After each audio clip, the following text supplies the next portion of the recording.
It's 12 o'clock.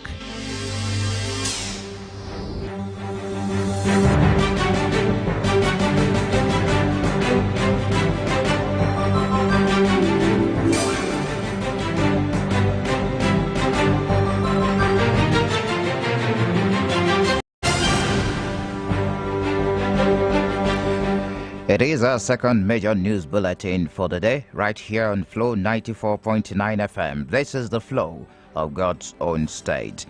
It is Flow News at noon. My name is Michael. Only the headlines. Southeast insists no land mapped out for Ruga settlement in the region. EFCC set to arraign former Senate President Bukola Saraki over alleged money laundering. PDP alleges INEC under pressure to tamper with election materials in Kaduna State. And on the foreign scene, plane crash in Texas kills 10 persons. The details shortly.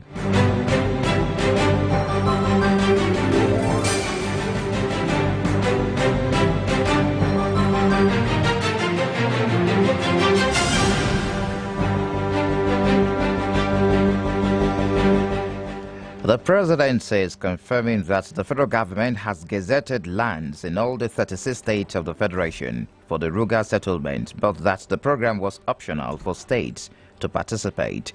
A statement by the senior special assistant to the president on media and publicity, Garuba Shehu, in Abuja, explained that already 12 states have indicated interest in the pilot program, adding that it was not only for those in the cattle business, but in animal husbandry.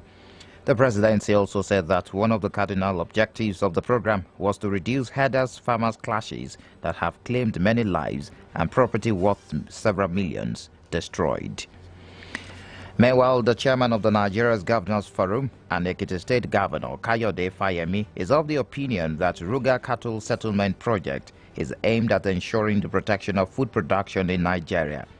Governor Fayemi, who was reacting to the rejection of the project by some state governors, pointed out that it is a voluntary project which the National Food Security Council brought to ensure food security in the country. Is on the National Food Security Council, is a member of that council, and I believe this decision came out of the deliberation of that council. So if anyone is saying that he doesn't want it, to the best of my knowledge, it's a voluntary arrangement. It didn't come out of the Nigerian Governors Forum. It came out of the National Food Security Council's agenda.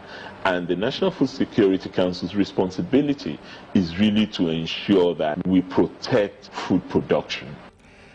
Meanwhile, the Middle Belt Forum has described the Ruga settlement project as a plot by the federal government to resettle alleged terrorist herdsmen in the Middle Belt region and other parts of the country. The forum's National Publicity Secretary, Dr. Ishu Wadogo, stated that the program would precipitate grave humanitarian crises in the affected areas if the federal government went ahead with its plan. The MBF wondered why the federal government was hell-bent on establishing the Fulani settlement in Benue, Plateau, Nasarawa, Kaduna, and Taraba states despite widespread opposition to the idea. Governor Dave Umahi of Ebonyi says there is no plan to establish Ruga settlement in any part of southeast and south-south zones of Nigeria. Umahi, who disclosed this in Abakaliki, explained that the southeast they did propose a deal with the members of the Miyetti Allah Cattle Breeders Association as Panaki to achieving lasting peace between farmers and herdsmen. He, however, denied any plans by governors of the zone to cede any part of their land for Ruga settlement.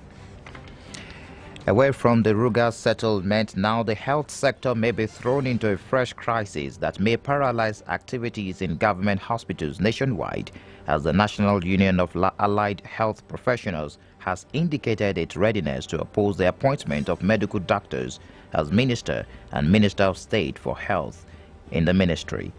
President of the union, Dr. Obinna Ogbonna, who gave this a hint in an interview, also accused the Federal Minister of Health of ignoring 15 court judgments delivered in favor of medical laboratory scientists. The president is expected to name his new ministers next month after his inauguration in office for the second term. But Ogbonna, who faulted the old arrangement of restriction of restricting the appointment of both the Minister of Health and the Minister of State for Health to medical doctors, has said it was unfair to continue to shut out other health professionals from the ministerial job relating to the sector. The Economic and Financial Crimes Commission, EFCC, is planning to arraign the former Senate President, Bukola Saraki, for alleged money laundering and looting of Kwara State coffers during his administration of the state between 2003 and 2011.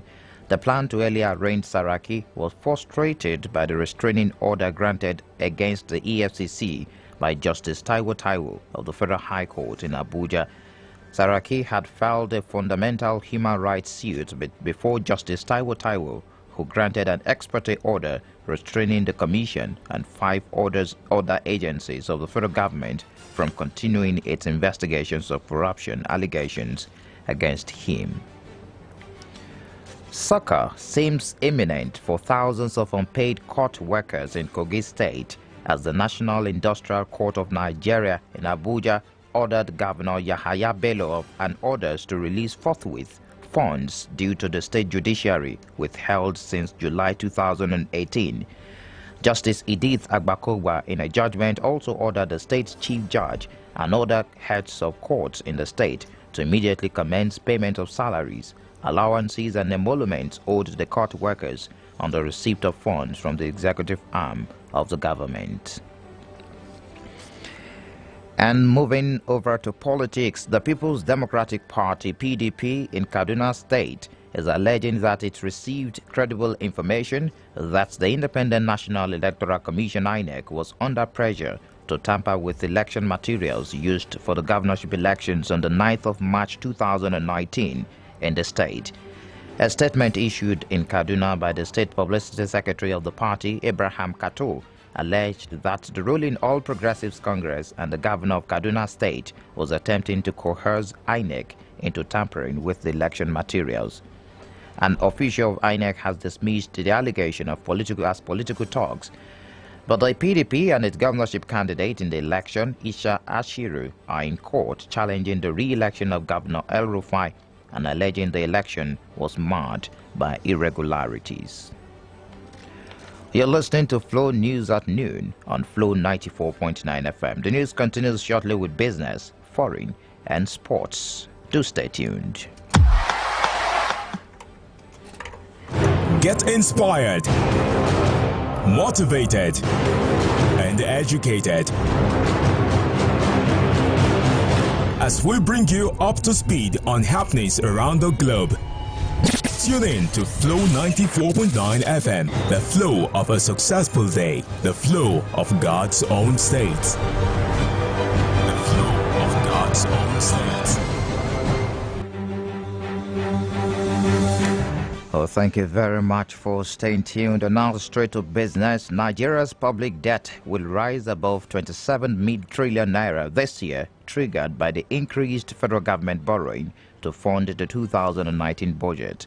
The nation's debt stock has been on a steady and sharp upward trend since 2011 due to increased borrowing by the federal government and depreciation of the naira.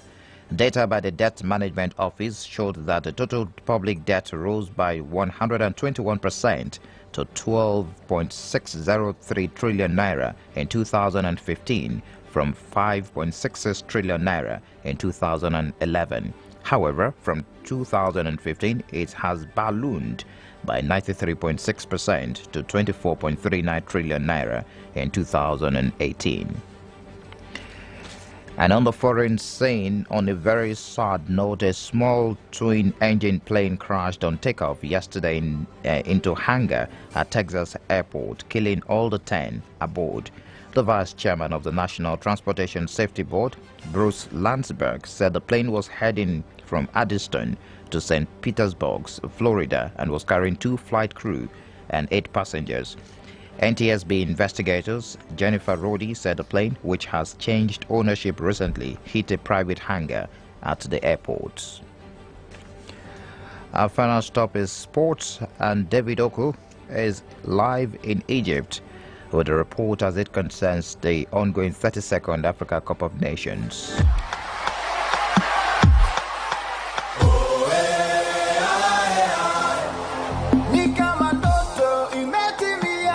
is AFCON Updates, and my name is David Oku, reporting from Alexandria, Egypt. Let's start from the camp of the Super Eagles.